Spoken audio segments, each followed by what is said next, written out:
Hi Trisha. Hello. అంటే జనరల్గా ఎవరైనా మనకి పేరెంట్స్ పేరు తేవడానికి ఏంటంటే మామూలుగా పేరెంట్స్కి పేరు తేవడం ఉంటుంది, లేదంటే మనం పుట్టిన జిల్లాకో రాష్ట్రానికో ఉంటుంది. బట్ మీరు ఏకంగా పుట్టిన ఇండియాకి పేరు తీసుకొచ్చారు. అండర్-19 వరల్డ్లో దుమ్ము దులిపారు. And first ever century any player in the under nineteen world cup. So ఆ ఘనత కూడా సాధించారు. సో మీ ఆ ఘనత సాధించినందుకు గాను మా తరపున ఒక చిన్న gift. South India shopping mall the number 1 shopping mall వాళ్ళు ద నెంబర్ 1 ప్లేయర్కి ఇచ్చిన గిఫ్ట్ అనమాట. So hope you like it. And మీరు శారీస్ కడతారో లేదో తెలియదు, బట్ మీకైతే మాత్రం ఈ శారీ అయితే గిఫ్ట్ కింద. Yes. Hi hello viewers, welcome to NTV. నేను తారక్. గొంగడి త్రిష ఈ పేరుకి మళ్ళీ అంటే ఇప్పుడు కొత్తగా పరిచయాలు అవసరం లేదనమాట. గత 2-3 రోజులుగా ఎక్కడ చూసినా కూడా ఆమె ట్రెండింగ్లో ఉంటుంది. సో ఎందుకంటే ఆమె సాధించిన ఘనత అలాంటిది అనమాట. ఆమె త్రిష ఎలా ఉన్నారు? అంటే ఇంతకుముందు మీరు చూసిన హైదరాబాదే, ఇంతకుముందు మీరు తిరిగిన ప్లేస్లో, ఇంతకుముందు మీరు కలిసిన మనుషులే, కానీ ఇప్పుడు అంతా నాకు తెలిసి మీ రిసీవింగ్ అంతా మారిపోయి ఉంటుంది కదా. సో ఎలా అనిపిస్తుంది? చాలా హ్యాపీగా ఉందండి. ఫస్ట్ 2 వరల్డ్ కప్స్ కొట్టి రావటం, నాన్న player of the tournament and ఇవన్నీ అయినప్పుడు నాన్న అక్కడ ఉండటం చాలా హ్యాపీ. ఎస్. అంటే 10 లక్షల బేస్ ప్రైస్కి ఉమెన్ ప్రీమియర్ లీగ్ మీరు వెళ్తే తీసుకోలేదు. బట్ ఈరోజు అంటే ఆ WPL పక్కన పెడితే అసలు ఏమి సంబంధం లేకుండా మీరు సాధించిన ఘనతకి యాక్చువల్గా తెలంగాణ ప్రభుత్వం సీఎం రేవంత్ రెడ్డి గారు పిలిచి మరీ ₹1 అనేది మీకు ఇచ్చారు కదా. ఎలా అనిపించింది? ఆయన కలిసిన మూమెంట్స్ ఏంటి, ఏం మాట్లాడారు ఆయన మీతో? చాలా హ్యాపీగా ఉన్నాయండి. ఎందుకంటే ఈవెన్ మన గవర్నమెంట్ రికగ్నైజ్ చేసింది నేను ఏం చేశానో దానికి. ఆయన ఇచ్చిన 1 crore అయినా ఏమైనా కానీ ఫస్ట్ ఇవ్వటం అన్నది it's a very big thing. Because as a sports ఆడే వాళ్ళకి అంత ఉండదు, కానీ వాళ్ళందరూ అట్లా రికగ్నైజ్ చేసి ఈవెన్ HCA కూడా రికగ్నైజ్ చేసి మమ్మల్ని సపోర్ట్ చేసి అన్నీ చేస్తున్నందుకు. సో ఏం చెప్పారు ఆయన? అంటే మిమ్మల్ని ప్రశంసించారు, మీకు ఇదంతా చేశారు. తర్వాత ఆయన మీతో పర్సనల్గా మాట్లాడింది ఏంటి, ఏం మాట్లాడారు, ఏం చెప్పారు? ఆయన ఆల్ ది బెస్ట్ అన్నారు. ఇంకా ఫ్యూచర్లో ఏమైనా ఉన్నా కానీ మేము హెల్ప్ చేస్తాము, మీరు మీ బెస్ట్ ఇవ్వండి, అండ్ ఏదన్నా ఉన్నా కానీ ప్లీజ్ లెట్ us know అని చెప్పారు. Okay, that is the support from the CM నుంచి అది చెప్పడం చాలా గ్రేట్. అసలు ఎప్పుడైనా ఎక్స్పెక్ట్ చేశారంటే మీరు, అంటే ఇప్పుడు 19 ఏళ్ళకి Trisha player of the series, లేదంటే man of the player of the match ఇది అంటున్నారు కానీ, బట్ మీరు 2 ఏళ్ళ నుంచి బ్యాట్ పెట్టారు యాక్చువల్గా. సో 17 years ఆఫ్ జర్నీ ఇది. సో అసలు ఎప్పుడైనా ఇది ఇలాంటి ఒక రోజు వస్తుంది అని ఎక్స్పెక్ట్ చేశారా? అంటే ఒక రోజు ఇండియా ఆడాలని కోరుకున్నాను, కానీ ఇట్లాంటి ఒక రోజు ఇంత తొందరలో వస్తుందని నేనైతే అనుకోలేదు. కానీ ఎప్పుడన్నా కానీ నేను ఆడేటప్పుడు నా బెస్ట్ నేను ఇద్దాం, అవుట్కమ్ దానికి అదే వస్తుంది. సో నేను నా బెస్ట్ ఇవ్వటానికి వెళ్ళాను. అంటే బేసిక్గా WPLలో 10 lakhs బేస్ ప్రైస్తో ఇచ్చినప్పుడు ఎవరో తీసుకున్నప్పుడు అప్పటికే మీకు తెలుసు మీ మెటల్ ఏంటి, ఎలా ఆడుతున్నారు అనేది. సో ఆ టైంలో అప్పటికప్పుడు ఏమనిపించింది, మీ మైండ్లో ఉన్న థాట్స్ ఏంటి? కొంచెం ఫీల్ అయ్యామండి, కానీ it's all part and parts of the game. ఒకటే అనుకున్నాం, నేను ఏదైతే ఏరియాస్లో ఇంప్రూవ్ చేయాలో అది ఇంప్రూవ్ చేసి ఇంకా మంచిగా ఆడాలి, అప్పుడు ఎవరు ఆపలేరు కదా. జనరల్గా ఆ టీనేజ్లో ఎలా ఉంటుంది అంటే ఏదైనా మనం రిజెక్ట్ అయినా లేదంటే అయినా ఒక బాగా డిప్రెషన్లోకి వెళ్ళిపోతాం. బట్ మీకు ఎంత మెచ్యూరిటీ ఎలా వచ్చింది అప్పుడే, ఇంత సెట్? మేము చిన్నప్పటి నుంచి ఆడటం ఇట్లాంటి చాలా ఫేస్ చేసి ఉన్నాం కాబట్టి. Okay. As a sports men అది వస్తుంది. అంటే స్పోర్ట్స్ ఆడడం వల్ల వచ్చిన స్టెబిలిటీ అనుకోవచ్చు అది, లేదంటే స్పోర్ట్స్ ఆడటం నా పేరెంట్స్ నాకు ఇచ్చిన కాన్ఫిడెన్స్ వల్ల, వాళ్ళు నన్ను ఎంత సపోర్ట్ చేశారు నేను లో ఉన్నప్పుడు. నాకు ఏమన్నా స్పోర్ట్స్ రాకపోయినా వాళ్ళ సపోర్ట్ చాలా ఇంపార్టెంట్ ఉండే నాకు. ఎందుకంటే ఆ టైంలో పేరెంట్స్ కూడా సపోర్ట్ చేయని వాళ్ళు కూడా ఉంటారు, కానీ నేను చాలా లక్కీ నాకు ఇట్లాంటి పేరెంట్స్ దొరికినాను. బేసిక్గా ఏంటంటే ఎవరన్నా పేరెంట్స్ పిల్లలు స్పోర్ట్స్లో వెళ్తానంటేనే ఫస్ట్ థింగ్ ఒప్పుకోరు. 2 ఇంకా అమ్మాయిలు అంటే ఇంకా ఇది ఉంటుంది. బట్ అంటే మరి మీరు కొట్టిన మీ ఫస్ట్ సెంచరీ కూడా మీ డాడీకి అంకితం ఇచ్చారు కదా. సో అంటే ఏంటి ఇది, మీ కళ లేకపోతే ఆయన కళ, లేకపోతే అసలు ఏంటి మీ జర్నీ ఏంటి? అంటే నా పేరెంట్స్ అమ్మాయి పుట్టిన అబ్బాయి పుట్టిన క్రికెటర్ చేద్దాం అనుకున్నారు. ఫిక్స్ అయిపోయారు వాడు, అక్కడ ఫిక్స్ అయిపోయారు ఫస్ట్ ఆఫ్ ఆల్. దాని తర్వాత నేను ఫస్ట్ స్టార్ట్ 2.5 years ఉన్నప్పుడు స్టార్ట్ చేశాను భద్రాచలంలో. అక్కడ అంత ఫెసిలిటీస్ లేకుండే, కానీ నాన్న పట్టుదలతో అక్కడ ఇచ్చారు. బట్ వన్స్ లైక్ 6-7 టర్న్ అయ్యాక హైదరాబాద్ షిఫ్ట్ అయ్యాం. బెటర్ ఫెసిలిటీస్, కోచెస్ కోసం. అదొక మంచి స్టెప్ అని చెప్పొచ్చు నా పేరెంట్స్ నుంచి. And it's not an easy thing, ఎందుకంటే అందరూ ఒక ప్లేస్ వదిలేసి వేరే దగ్గర షిఫ్ట్ అవ్వి ఉట్టి కోచింగ్ కోసం జాబ్ వదిలేసి అది అందరు చేయలేరు. నా పేరెంట్స్ అది నా కోసం చేశారు, అది నాకు నేను చాలా లక్కీ. అంటే బేసిక్గా అలాంటి స్టెప్స్ వాళ్ళు తీసుకున్నప్పుడు మనకి ఇంకా భయం పెరుగుతుంది. అంటే నన్ను నమ్ముకుని అదంతా వదిలేసి వచ్చేస్తున్నారు, నేను ఇంకా ఆడాలి లేదంటే ఎలా ఉంటుందో ఫ్యూచర్ అనేది ఒక ఇది ఉంటుంది కదా, మీకు అది ప్రెజర్ అనిపించిందా లేదంటే ఇంకా కసి పెంచిందా మీలో ఆ మూమెంట్? అంటే నేను చాలా చిన్నదాన్ని ఆ టైంలో, కానీ బట్ అర్థమవుతుంటుంది కదా అంటే ఏం జరుగుతుంది కసి అంటే అఫ్ కోర్స్ బికాజ్ మా నాన్న నా పేరెంట్స్ ఇంత చేస్తున్నందుకు నేను వాళ్ళకి రిటర్న్ ఇవ్వాలి. So by doing all this it's like వాళ్ళు అంత చేసినందుకు దిస్ నథింగ్ అని చెప్పొచ్చు. నా కోసం చాలా సాక్రిఫైస్ చేశారు. సో సెంచురీలో మీరు చేసిన సెంచరీ గురించి మిగతా అందరూ మాట్లాడుకున్నది వేరు, బట్ మితాలి గారు మీ గురించి పెట్టిన పోస్ట్ వేరు. సో ఏమనిపించింది అది చూసిన తర్వాత? చాలా హ్యాపీగా ఉన్నాయండి, ఎందుకంటే మితాలి రాజ్ నేను చూస్తూ పెరిగాను. మా క్యాంప్ వచ్చి ప్రాక్టీస్ చేస్తుండే, ఆమె బౌలింగ్ వేస్తుండే. ఓకే. సో ప్రతి ఒక్క అమ్మాయికి ఆమె ఒక ఇన్స్పిరేషన్ అని చెప్పొచ్చు. మెన్స్లో సచిన్ ఎట్లానో విమెన్స్లో మితాలి రాజ్ అలా. ఓకే. అట్లాంటి ఆమె నాకు ట్వీట్ చేసినందుకు నేను చాలా హ్యాపీ ఉండే ఆ రోజు అంతా, ఎందుకంటే ఆమె నా ఫేవరెట్ అని కూడా చెప్పొచ్చు. మాట్లాడారా ఏమన్నా తర్వాత? అంటే మెసేజ్ చేశారండి. ఓకే. ఆవిడ చేశారా? ఓకే. ఏమన్నారు? కంగ్రాచులేషన్స్, అంటే తొందరగా ఇండియా టీమ్ రావాలని చెప్పేసి. సో అది ఆమె ఒక్క కోరిక కాదు, చాలామంది కోరిక అనమాట, ఎప్పుడెప్పుడు చూస్తామని చెప్పేసి. సో మితాలితో మీకు ఏమన్నా మూమెంట్స్ ఏమైనా ఉన్నాయా? అంటే నేను చిన్నప్పుడు చెప్పినట్టు ఆమె వచ్చి ప్రాక్టీస్ చేసేది, నేను బౌలింగ్ వేసేదాన్ని, ఆమె చైన్ పుట్స్ కానీ లేకపోతే ఆమె ఆడే బ్యాటింగ్ విధానం కానీ నాకు చాలా నచ్చేది. ఎందుకంటే నేను ఒక రోల్ మోడల్ని చూసి క్రికెట్ చూస్ చేసుకోలేదు. నా పేరెంట్స్ వల్ల, నా పేరెంట్స్ దీంతో నేను క్రికెట్లోకి వచ్చా, కానీ నేను క్రికెట్లోకి వచ్చాక నాకు ఒకళ్ళు నచ్చారు, నేను ఒకళ్ళు, అది మితాలి రాజ్. ఓకే. ఓకే. అయితే జాన్ మనోజ్ కూడా ఒకటి చెప్పారు, యాక్చువల్గా 16 ఇయర్స్కే వరల్డ్ కప్ టీంలో సచిన్ ఎందుకు ఆడాడు, ఈజ్ ఎక్సెప్షనల్. అలాగే ఇప్పుడు మాత్రం త్రిష ఈజ్ ఎక్సెప్షనల్ అని అంత పెద్ద కాంప్లిమెంట్ ఇచ్చారు మీ కోచ్ మీకు. సో దాని గురించి ఏం చెప్తారు? జాన్ సార్ ఈజ్ సమ్వన్, నేను హైదరాబాద్ షిఫ్ట్ అయినప్పటి నుంచి నాకు సపోర్ట్ చేస్తూ వచ్చాను. నేను ఆయన క్యాంప్లోనే జాయిన్ అయ్యా, ఇప్పుడు కూడా అక్కడే ఉన్నాను. సో ఈజ్ సమ్వన్ ఎట్లా అంటే అంటే ఆయన ఏదైనా చెప్తే చేస్తారు. And is always been a big supporter నాకు ఆఫ్టర్ మై ఫ్యామిలీ. సో అయితే ఇప్పుడు ఇందాక చెప్పారు అంటే మా పేరెంట్స్ కళ ఇది, నేను క్రికెట్ రావడం అని చెప్పేసి. బట్ మీ పేరెంట్స్ ఇలా నువ్వు క్రికెట్ రావాలన్నప్పుడు ఇంకా అంటే ఇంకా మీకంటూ ఇష్టాలు ఏం లేవా, ఇంకా దాన్ని మీ ఇష్టం కింద మార్చుకున్నారు ఏంటి ఎలా అది? సో ఫస్ట్ నేను చాలా చిన్న ఉన్నప్పుడు స్టార్ట్ చేసా. ఫస్ట్ పొద్దున్నే లేగాలి అంటే కొంచెం గోల చేసేదాన్ని, కానీ ఎవ్రీ నాకు కొంచెం పెయింటింగ్ అనేది చాలా ఇష్టం ఉంటుంది.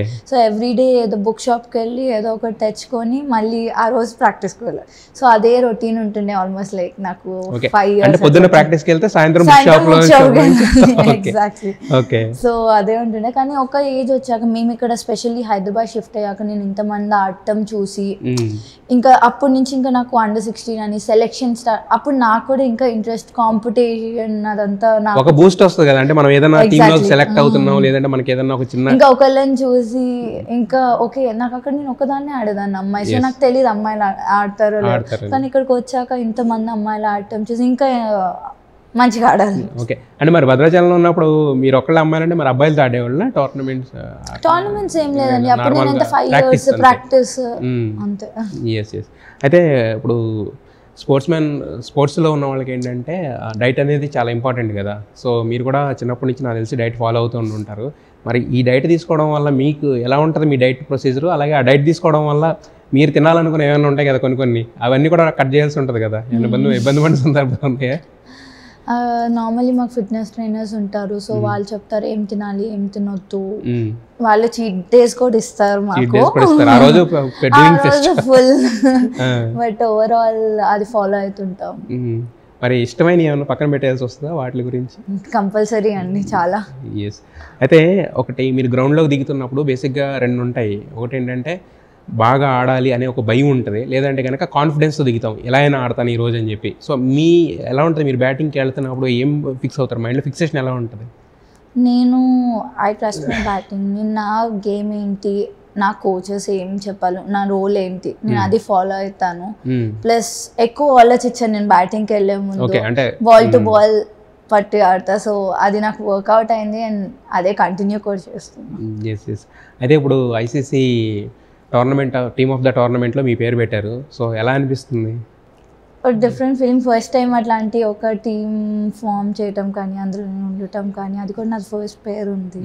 సో అది చాలా హ్యాపీగా ఉందండి. అయితే మీరు సెంచరీ కొట్టిన తర్వాత మీకు ప్లేయర్ ఆఫ్ ద మ్యాచ్ ఇస్తే మీ నాన్న తీసుకొచ్చి చూపించారు. చూడు అన్నారు, కింద అదే కామెంట్లు భలే తెలుగులో మాట్లాడుతుంది. So what exactly your feeling at that time అంటే ఏం చెప్తాను? నాకు అక్కడ ఇచ్చాక నాన్న వెళ్ళిపోతుండే. సో నేను ఉరుక్కుంటూ వచ్చి రమ్మని, ఆయన చాలా షై కెమెరా ముందు రావటం. అవునా? బట్ కానీ ఇప్పుడు కొంచెం బాగానే కనపడుతుంది. ఇప్పుడు కొంచెం బెటర్ అయ్యారు, కానీ ఓవరాల్ ఆయన ఆ రోజు కూడా కొంచెం ఆ వీడియోలో చూస్తే కొంచెం చాలా షై ఉంటారు. సో అందుకే ఆయన చూడు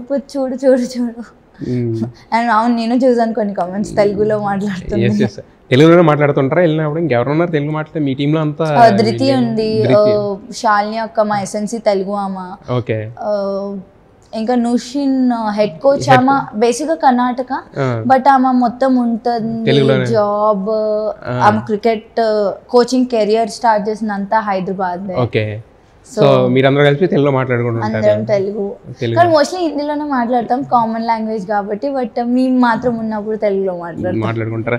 అంటే ఇప్పుడు దీనికి ఇంత అంటే ఇప్పుడు అందరికేదో ఇప్పుడు మీరు వెళ్ళారు, సెంచరీలు కొట్టేశారు, ప్లేయర్ ఆఫ్ ద మ్యాచ్, ఇలా ప్లేయర్ ఆఫ్ ద టోర్నమెంట్ కనపడుతుంది, కానీ దాని వెనకాల ఉన్న కష్టం చాలా తక్కువ మందికి తెలుస్తుంది.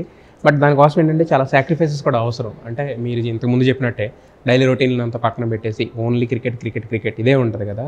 సో మరి మీ జనరల్ హాబీస్ ఏముంటాయి, ఏం వదిలేసుకున్నారు క్రికెట్ గురించి? అంటే మామూలుగా ఇప్పుడు గోయింగ్ మూవీస్ కానీ ఇలా షికారు వెళ్ళడం ఇలాంటివన్నీ ఉంటాయి కదా, ఇవన్నీ కట్టేయండి. అండ్ మోర్ ఓవర్ నా పేరెంట్స్ కూడా వాళ్ళ నాన్న జాబ్ వదిలేసి రావటం కానీ అవన్నీ కూడా చాలా ఇంపార్టెంట్ ఉండేవి. ఇదంతా అంత ఈజీ కాదు, అందరూ వదిలేసి రాలేరు కూడా. సో నా కోసం వాళ్ళు ఇంత పెద్ద స్టెప్ తీసుకొని ఇక్కడ షిఫ్ట్ అయినందుకు ఐఎమ్ సో బ్లెస్డ్ అని చెప్పాలి. అండ్ నా ఇంత చేసినప్పుడు నేను అన్ని చిన్న వదిలేయటం. హాబీస్ అంటే నాకు పెయింటింగ్ చేయడం ఇష్టం, ముందు చెప్పినట్టు. అది కాకుండా ముందు స్విమ్మింగ్కి వెళ్ళేదాన్ని. చిన్నప్పటి నుంచి నేను స్విమ్మింగ్ నేర్చుకున్నాను. లేదు, నాన్న ఐటీసీలో స్విమ్మింగ్ కోచ్ కూడా ఉండే. సో నేను సేమ్ 3 years అప్పటి నుంచి నేను స్విమ్మింగ్ కూడా చేస్తుండే. సో లాస్ట్ 2-3 years నుంచి ఆపేసాను కోవిడ్ తర్వాత. కానీ అంటే జనరల్గా ఈ ఏజ్లో ఉన్న ఏంటంటే మూవీస్ అని లేదంటే మిగతా ఇవన్నీ అట్రాక్ట్ అవుతుంటారు కదా, మనకి మీకు అసలు ఇంట్రెస్టే ఉండదా? మూవీస్ నేను అంత అయితే ఇంట్రెస్ట్ లేదు. నాలెడ్జ్ కూడా ఉండదేమో అయితే? అంత కాదు, బట్ అంత ఇంట్రెస్ట్ ఉండదు. ఏమైనా చూసినా కూడా క్రికెటే చూస్తుంటారా? అట్లే ఎక్కువ టీవీ. అయితే మీ గెలుపుని యాక్చువల్గా విరాట్ కోహ్లీ గెలుపుతో పోలుస్తున్నారు. అప్పుడు ఆయన 2008 ఉన్న దానితో, అలాగే మీరు కప్ తోటి దిగిన దీన్నేమో రోహిత్ శర్మతో పోలుస్తున్నారు. సో అంటే కావాలని రిప్లికేట్ ఎలా చేస్తారు? నేను యాక్చువల్గా నాకు ఆ ఫోటో ఎట్లా అంటే, నేను 100 కొట్టిన వికెట్, నేను ఫైనల్ దాకా లాస్ట్ బాల్ దాకా ఉండి గెలిపించిన వికెట్. ఎందుకంటే మేము అన్ని టీమ్స్ వేరే దగ్గర ఆడొచ్చారు, కానీ మేము ఏషియా కప్ మొత్తం, వరల్డ్ కప్ మొత్తం అదే గ్రౌండ్ లో ఆడాము. సో ఆ వికెట్స్ పైన. So I wanted a photo where నేను కప్ హోల్డ్ చేసుకొని పిచ్ మీద పడుకోవాలి అని. కానీ సేమ్ ఫోటో వాళ్ళందరూ రిప్లికేట్ చేసేటప్పటికి ఐ హావ్ నో వర్డ్స్. యాక్చువల్గా ముంబై ఇండియన్స్ అయితే వాళ్ళు టెట్ నుండి అయ్యే బెటర్, కాపీ కొట్టారు. నిజం కాపీ కొట్టలేదు, కొట్టిన తప్పేముందమ్మా, మీరు సాధించారు. అచీవ్ చేయకుండా కొడితే తప్పు, కానీ అచీవ్ చేసిన తర్వాత చిన్నవి అయినా కానీ ఆ రోజు నేను అది చూసినామని అరే జరిగింది. అంటే ఛాంపియన్స్ అలా వస్తుంది అనమాట. ఇది అంటే నాకు ఆ వికెట్ పైన కావాల్సింది ఉండే స్పెషల్గా, బికాజ్ మళ్ళీ ఎప్పుడు వెళ్తాం. అయితే ఇప్పుడు చాలా మందికి ఉన్నది ఏంటంటే, ఇప్పుడు త్రిష 100 కొట్టి player of the series, player of the అంతా వచ్చేసరికి కెప్టెన్ అనేవాళ్ళు కూడా మర్చిపోయారు. యాక్చువల్లీ మీరే కెప్టెన్ అనుకుంటారు చాలా మంది. సో మరి కెప్టెన్ నిక్కీ ప్రసాద్ నుంచి ఎలా ఉండేది మీకు కోఆపరేషన్ కానీ ఆవిడతో? Nikki she is wonderful captain అని చెప్పొచ్చు. అంటే టీంని తీసుకెళ్లే విధానం కానీ, ఆ అమ్మాయి ఎంత కామ్ ఉంటుంది. She is one of the best captains I have seen అని చెప్పొచ్చు అండి. అండ్ ఐ నో క్యాప్టెన్కి అంత ఛాన్సెస్ రాలేదు నిక్కీకి తను ప్రూవ్ చేసుకోవడానికి, బికాజ్ అస్సలు వికెట్స్ పడలేదు. బట్ స్టిల్ తను ఏమాత్రం డిసప్పాయింట్ అవ్వకుండా టీంని ముందుకు తీసుకెళ్ళటం కానీ, సపోర్ట్ చేయటం కానీ చాలా బాగా చేసింది. ఎస్, మీకు ఇంకా మీతో పాటు వచ్చిన ఓపెనింగ్ బ్యాటర్ ఉన్నారు కదా కమిల్ని, ఎలా ఉంటుంది అని మీ ఇద్దరే? అంటే ఇప్పుడు చాలా కొన్ని జోడీలు ఉంటాయి కదా మనకి, గంగూలీ, ద్రావిడ్ ఇలా పోలుస్తున్నారు. కమిల్ని అమ్మాయి ఇంకా 16 years చిన్న పిల్ల మెంటాలిటీ. కొంచెం నాటీ ఉంటుంది, but she is fun to play, అంటే ఆడటం. మీరే ఒక అక్కలాగా నడిపిస్తున్నారా అనుకోవచ్చా? మంచి ప్లేయర్ ఆ అమ్మాయి. మా ఇద్దరు పార్ట్నర్షిప్స్ కూడా చాలా మంచిగా వెళ్ళి ఏషియా కప్ కానీ వరల్డ్ కప్ కానీ నేను నిజంగా ఎంజాయ్ చేశాను ఆ అమ్మాయితో ఆడటం. మీకు ఇన్స్పిరేషన్ ఇచ్చిన ఫస్ట్ పేరు మితాలి గారు అన్నారు కదా, సో మిగతా అంటే ఓవరాల్గా క్రికెట్లో మీరు ఎవరిని ఇన్స్పిరేషన్గా తీసుకుంటారు? మీ షార్ట్ సెలెక్షన్ కానీ లేదంటే డెలివరీ చేసి అంటే బౌలింగ్లో కానీ ఎవరిని ఇన్స్పిరేషన్గా తీసుకుంటారు? బౌలింగ్ వచ్చేటప్పటికి అదొక గాడ్ గిఫ్ట్ అని చెప్పొచ్చు. యాక్షన్ అదొక డిఫరెంట్ యాక్షన్ ఉంటుంది, బట్ కొంచెం సిమిలర్గా అనిల్ కుంబ్లే లాగా ఉంటుంది అంటారు, కానీ అది నాకు బై బర్త్ వచ్చింది అనుకోవచ్చు. బికాస్ నేను ఫస్ట్ ఫాస్ట్ బౌలర్ ఉండే చిన్నప్పుడు, దాని తర్వాత ఒక సార్ వచ్చి నువ్వు మెయిన్ బ్యాటర్ కదా స్పిన్నర్ అవ్వ అన్నారు. సో సేమ్ యాక్షన్ తో నేను స్పిన్ వేయటం స్టార్ట్ చేసా. ఫాస్ట్ బౌలింగ్ ఏదైతే వేస్తారో అదే స్పిన్ వేయటం స్టార్ట్ చేసా. సో అలా మారింది అనమాట. అదే మారింది అది. ఓకే, మరి బ్యాటింగ్ లో ఎవరు మీకు ఇన్స్పిరేషన్? మీ షార్ట్ సెలక్షన్స్ గానీ? Batting like I said Mithali Raj. I like, నాకు నిజంగా ఆమె ఇట్లా ఆమె ఇన్నింగ్స్ ప్లే చేస్తుంది, అదంటే నాకు చాలా ఇష్టం. నేను ముందు కూడా చెప్పినట్టు. So she is always been other than Mithali Virat Kohli. Virat Kohli why? I mean, I feel something similar, the technique wise and everything కొంచెం ఒకటేలాగా ఉంటుంది అని చాలా మంది అంటారు. అయితే ఇప్పుడు విరాట్ కోహ్లీ అనగానే మనం ఆయన ఆడతాడు ఇదంతా okay, he is the king of cricket. But కాకపోతే ఏంటంటే ఫెయిల్యూర్స్ వచ్చినప్పుడు లేదంటే హర్డిల్స్ వచ్చినప్పుడు ఎదుర్కొనే ఒక విధానం ఉంటుంది కదా, సో అది కూడా నేర్చుకున్నారా ఆయన నుంచి? అది నా విధానం నాకు ఉంటుంది, ఎవరి విధానం వాళ్ళకు ఉంటుంది. సో నేను వాటి మీద ఏమి. సో అంటే ఎలా ఉంటుంది మీ జర్నీ? అంటే అలాంటి టఫ్ టైమ్స్ వచ్చినప్పుడు అంటే రేపొద్దున ఒకటి వస్తుంది అనేది హోప్ అనేది ఉంటుంది, బట్ కాకపోతే ఆ హోప్కి ఏంటంటే ఒకళ్ళు ఒక రకంగా వెళ్తుంటారు కదా, కొంతమంది మెడిటేట్ చేస్తుంటారు, కొంతమంది రకరకాల వీటికి వెళ్తుంటారు. సో నేను ఒకటే ఫాలో అయితే ఏమన్నా అంటే ఓకే ఏదైనా ఓకే ఇంకా బెస్ట్ వచ్చేది ఉంది ముందు, ఇంకా మంచి జరుగుతుంది. జస్ట్ నేను ప్రాక్టీస్ చేస్తాను, నేను ఏదైతే ఇంప్రూవ్ చేసుకోవాలనుకుంటా అది ఇంప్రూవ్ చేసుకుంటా, వచ్చేది అదే వస్తుంది. బికాజ్ పర్ఫామ్ చేసేది ఫైనల్గా నేనే కదా.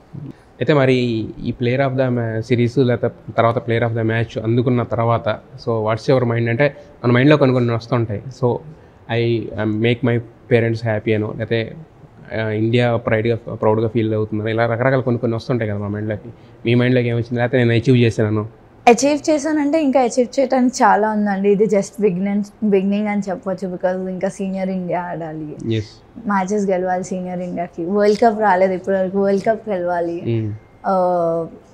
అండ్ మోర్ ఓవర్ నేను ఈ అండర్-19 మొత్తం సిరీస్ ఆడినప్పుడు వరల్డ్ కప్ది నార్మల్గా మా నాన్న అన్ని మ్యాచెస్కి వస్తారు, నా డొమెస్టిక్ మ్యాచెస్ కానీ అక్కడన్నా, కానీ ఫస్ట్ వరల్డ్ కప్ ఆయన మిస్ అయ్యారు సమ్హౌ. సో ఈసారి ఆయన ఖచ్చితంగా అన్ని మ్యాచెస్కి ఉందాం అనుకున్నారు. అండ్ ఇవన్నీ 100 కొట్టినప్పుడు కానీ నేను వరల్డ్ కప్ గెలిచినప్పుడు కానీ అంతా ఆయన అక్కడే ఉన్నారు. అది ఇంకా నాకు స్పెషల్ ఉండే. And that's why even dedicated all my trophies to my parents whatever I did. And ఆబ్వియస్గా వాళ్ళకే వెళ్తుంది క్రెడిట్ అంతా, నేను ఇక్కడ ఉన్నాను అంతే. అయితే మీరు ఇప్పటివరకు టీమిండియాలో ఎవరైనా కలిసారా ప్లేయర్స్ని ఎవరైనా? అమ్మాయిలు అంటే నేను ఆల్రెడీ ఇండియా ఆడుతున్నాను కాబట్టి నాకు చాలా మందితో నేను ఆడుతూ ఉన్నాను. అబ్బాయిలు అంటే కొంతమందిని కలిసాను. ఎవరిని కలిసారు? మీ ఫేవరెట్ ప్లేయర్ని కలిసారా? విరాట్ కోహ్లీ. విరాట్ కోహ్లీని కలవలేదు. మరి ఎవరిని కలిసారు? బూమ్రాని కలిసాను, హార్దిక్ పాండ్యాని కలిసాను, రోహిత్ శర్మని కలిసాను. లైక్ చాలా మంచిగా. అంటే ఎలా ఉంటారు వాళ్ళు? రిసీవింగ్ ఎలా ఉంటుంది? చాలా బాగున్నది. ఈవెన్ హార్దిక్ పాండ్యాతో మాకు ఎన్సీఏలో జిమ్ సెషన్ అయింది, నాకు ఆయనకి ఇద్దరం ఇంజరీలో. సో ఆయన మాట్లాడే విధానం మనం నార్మల్గా చూస్తే ఏంటి ఇట్లా ఉన్నారు అనుకుంటాం కదా టీవీలో, కానీ బయట ఆయన ఫుల్ డిఫరెంట్ ఉండే, చాలా మంచిగా అప్రోచ్ అయ్యి మాట్లాడారు, ఆయనే మాట్లాడారు. చాలా హ్యాపీ ఉండే మూమెంట్.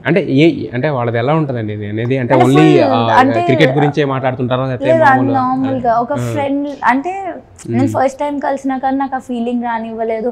ఆయన పెద్ద ప్లేయర్ నేనే, కానీ ఆయన అంత ఫ్రెండ్లీగా మాట్లాడటం నేను ఎక్స్పెక్ట్ చేయలేదు. ఓకే, మరి మీ batting already Rohit Sharma batting లాగా ఉంది అనేది ఒకటి ఉంది ఆల్రెడీ స్టైల్, అంటే అంత ఫెరోషియస్ షాట్స్ ఉన్నాయి అది అని చెప్పేసి.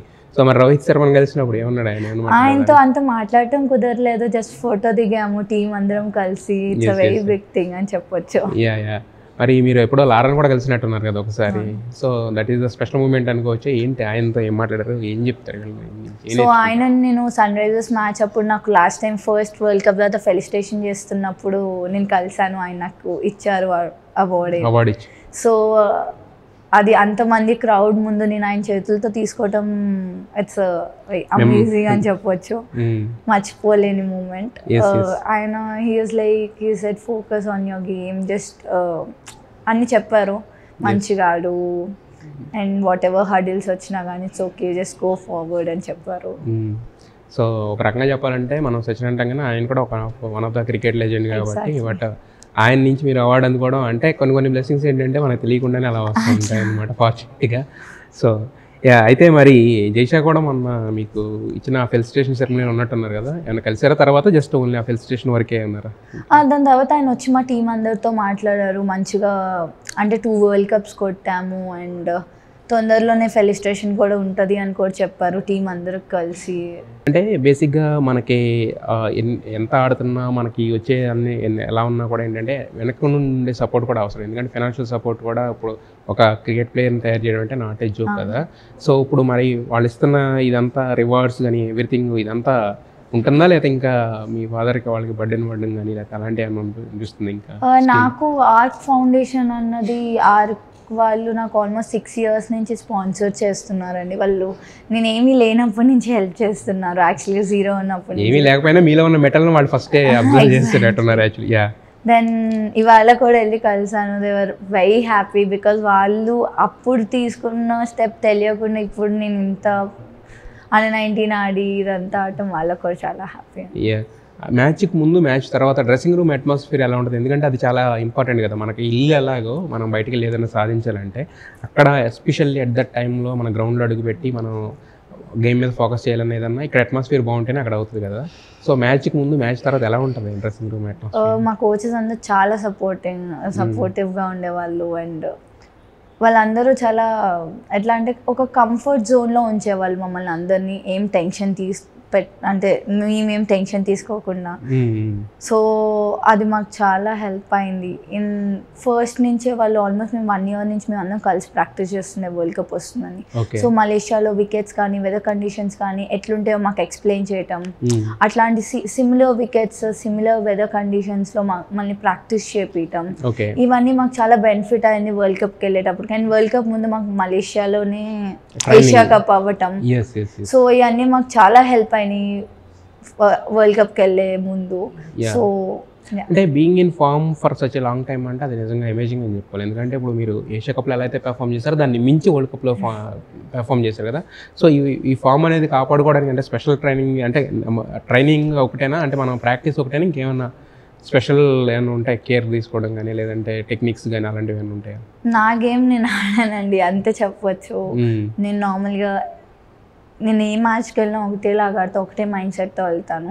సో ఈ మ్యాచెస్ కూడా అట్లానే వెళ్ళాను, నా రోల్ ఏంటో నాకు తెలుసు, అది మొత్తం ఫుల్ఫిల్ చేయడానికి వెళ్ళాను. ఎస్, ఇంతకుముందు వరల్డ్ కప్ను ఇప్పుడు వరల్డ్ కప్ 2023-25 కనుక చూసుకుంటే కనుక మీకు కనిపించిన చేంజెస్ ఏంటి? మీలో మీకు కనిపించిన చేంజెస్ ఏంటి? ఓవరాల్గా కనిపించిన చేంజెస్ ఏంటి? నాకు అక్కడ అంత ఛాన్సెస్ దొరకలేదు 2023, కానీ దొరికినంతలో నేను పర్ఫామ్ చేశాను. ఒక మ్యాచ్ ఓపెనింగ్ ఎలా 50 కొట్టాను. సో ఓవరాల్ ఇన్ని ఛాన్సెస్ అయితే దొరకలేదు, బట్ ఇది అండ్ 3 runs ఉన్నప్పుడు నేను అవుట్ అయ్యాను లాస్ట్ టైం మొత్తం. అవును అన్నారు కదా, ఆ 3 runs ఈసారి. సో ఈసారి వెళ్ళే ముందే నేను అనుకున్నాను చివరి వరకు ఉండాలి, ఆ 3 runs కొట్టే రావాలి. సో ఈసారి నాకు ముందే తెలుసు కూడా, మా కోచెస్ నా రోల్ ఏంటో చెప్పాను, ఓపెనింగ్ వెళ్తున్నా అని. సో వాట్ ఎవర్ ఛాన్సెస్ నాకు వచ్చినాయి నేను అసలు వేస్ట్ చేసుకోవాలనుకోలేదు, నా బెస్ట్ ఇద్దాం అనుకున్నాను. అండ్ ఆ ఫైనల్ 3 runs ఉన్నప్పుడు కూడా కొంచెం ఓరగొట్టారు కాబట్టి. అయితే ఇప్పుడు క్రికెట్ అనేది ఇండియాలో ఎప్పటి నుంచో ఒక మతం కింద ఉండేది. ఇప్పుడు ఉమెన్ క్రికెట్ అనేది విపరీతంగా గ్రో అవుతుంది. అంటే మనకి స్టాండ్స్లోకి వస్తున్న క్రౌడ్స్ని చూస్తే అర్థం అవుతుంది, టీవీలో వస్తున్న ఈ నెంబర్ ఆఫ్ డిజిట్స్ ఇవన్నీ చూస్తుంటే అర్థం అవుతుంది కదా. సో మీకు ఎలా అనిపిస్తుంది మెన్ వరల్డ్ కప్తో, మెన్ క్రికెట్తో పోల్చుకుంటే ఉమెన్ క్రికెట్కి ఎలాంటి ఇంపార్టెన్స్ ఉంటుంది అనిపిస్తుంది, పెరుగుతుంది అనిపిస్తుంది, ఎలా ఉంది అది చూస్తుంటే? చాలా గ్రో అవుతుందండి ఉమెన్స్ క్రికెట్ కూడా. ఎందుకంటే మాకు లాస్ట్ బిఫోర్ 2023లో Under-19 వరల్డ్ కప్ ఇంట్రడ్యూస్ చేశారు, ఈసారి Under-19 ఏషియా కప్ కూడా ఇంట్రడ్యూస్ చేశారు. సో ఈవెన్ ఉమెన్స్ క్రికెట్ కూడా మెన్స్ క్రికెట్ లాగా గ్రో అవుతుంది. And of course women cricketers కూడా చాలా మంది వస్తున్నారు, చాలా అమ్మాయిలు ఆడుతున్నారు. అండ్ అందరూ క్రికెట్ అనే కదా ఏదో ఒక స్పోర్ట్స్ని అయితే తీసుకోవచ్చు వాళ్ళ కెరియర్ లాగా. మరి అంటే మీకు కాంట్రాక్ట్స్ లాంటి సెంట్రల్ కాంట్రాక్ట్ అలా ఉంటాయి కదా బీసీసీఐ నుంచి, మీకు ఏమైనా ఉన్నాయి మాకు కాంట్రాక్ట్స్? ఇప్పుడే రావండి. మరి ఓన్లీ ఫీస్ ఇస్తారా? ఇప్పుడు టీడీఏ ఇంకా మ్యాచ్ ఫీజ్ ఉంటాయి. ఎంత ఉంటుంది మ్యాచ్ ఫీ మామూలు? అది డిపెండ్స్. అంటే దీనికి ఎంత ఉంది, వరల్డ్ కప్ కదా? ఇది ఇంకా మాకు తెలియదు. బట్ 5 crores ప్రైజ్ మనీ అయితే అనౌన్స్ చేసినట్టున్నారు. 5 crores అయితే అనౌన్స్ చేస్తారు. సో అంటే ఇప్పుడు క్రికెట్లో మీరు బాధపడిన మూమెంట్స్ ఉంటాయి, హ్యాపీగా ఫీల్ అయిన మూమెంట్స్ అన్నీ ఉంటేనే కదా ఇట్స్ ఎ మ్యాటర్, అంటే ఒక జర్నీ అనేది వస్తుంది. సో బాగా బాధపడిన మూమెంట్ ఏది, లేదంటే బాగా హ్యాపీగా ఫీల్ అయిన మూమెంట్ అంటే ఏం చెప్తారు? హ్యాపీ బాగా అంటే ఎప్పుడు న్యూట్రల్ ఉండటానికి చూస్తాను. బట్ అది పాసిబుల్ కాదు కదా, ఒక మనిషి అన్న తర్వాత ఆ మినిమం అంటే ఆ గ్రౌండ్లో ఉన్నప్పుడు WPL అయి ఉంటే ఇంకా బాగుండేది అనుకున్నా, బట్ అది అవ్వలే. బట్ ఇట్స్ ఓకే, ఏదైతే నేను ఇంప్రూవ్ చేసుకోవాలో అది చేసుకొని ముందుకు వెళ్దాము. హ్యాపీ మూమెంట్ అంటే మొన్నటిదేనా? చాలా ఉన్నాయి కానీ మొన్నటిది అల్టిమేట్ అని చెప్పాలి. That is the top of all. Yeah, ఎందుకంటే ఇప్పుడు ఇంతకుముందు అన్నారు కదా WPL అయి ఉంటే బాగుండేదని. అంటే ఏదన్నా మన మంచిగా అన్న ఒక సామెత ఉంటుంది, అది మీకు బాగా అప్లికబుల్ అవుతుంది. అది అవ్వకపోవడం వల్ల మీరు కసిగా బాగా ఆడారు. ఇప్పుడు నెక్స్ట్ 10 లక్షలు కాదు, ₹1 కోటి పెట్టే తీసుకోవాలి యాక్చువల్గా. యా మరి ఫైనల్గా అంటే ఇంత అచీవ్ చేశారు. ఎక్కడ నోవేర్ దగ్గర నుంచి మొదలయ్యి ఒక భద్రాచలం అనే చిన్న ఊళ్ళో స్టార్ట్ చేసి 2 years 3 years ఉన్నప్పటి నుంచి మొదలుపెట్టి ఇప్పుడు 19 yearsకి మొత్తం దేశం అంతా గర్వపడే స్థాయికి ఎదిగారు కదా. So what's your dream? Playing for India, winnowing matches for India. Okay, ఇండియాకి ఇప్పుడు కప్ లేదు, కప్ తేవాలి, వరల్డ్ కప్. ఎస్, మీరున్న టీం, మీరు ఇప్పుడున్న ఫామ్కి దీనికి టీమిండియాలోకి రావడం కానీ ఆ కప్ రావడం కానీ అదంతా ఓకే. బట్ ఆఫ్టర్ దట్ అదంతా కాకుండా లైఫ్లో ఒక అచీవ్మెంట్ ఏదో చేసుకోవాలని ఉంటుంది కదా. ఇదంతా క్రికెట్ పరంగా ఓకే, బట్ లైఫ్లో ఒక అల్టిమేట్ గోల్ అని ఉంటుంది కదా. ఇండియాకి ఆడాలండి, అంతే అంతే, అది ఒకటే గోల్. ఇంకా వేరే గోల్స్ కూడా పెట్టుకునే వాళ్ళది మీ ఫాదర్. ఓకే, సో అంటే మిమ్మల్ని ప్రౌడ్ చేయాలి ఆబ్వియస్గా. ఇప్పుడు మీరు సాధించిన దీనికే మొత్తం దేశం అంతా కూడా ప్రౌడ్గా ఫీల్ అవుతుంది. సో అందులో మీరు మా తెలుగు అమ్మాయి అవ్వడం ఇంకా హ్యాపీగా ఉంది. సో ఖచ్చితంగా మీరు అనుకున్న ఆశయం ఏదైతే ఉందో నెరవేరాలని మనస్ఫూర్తిగా కోరుకుంటున్నామా. Wish you all the best. Thank you so much. మాఘమాసంలో జరిగే వివాహ శుభకార్యాలకు అవసరమైన పట్టు చీరలు మరియు వెడ్డింగ్ కలెక్షన్స్ కంచి సొసైటీ ధరలకే అమ్మకం. పెళ్లి చూపుల నుండి మాంగళ్య ధారణం వరకు కావలసిన అన్ని వస్త్రాలు, అందమైన పట్టు చీరలు, ఆధునిక wedding collections, men's wear, ethnic wear and kids wear, ఇవన్నీ మీ ఫ్యాషన్ అవసరాలన్నిటికీ ఒకే చోట. Fashions one stop destination, complete family shopping mall, south India shopping mall.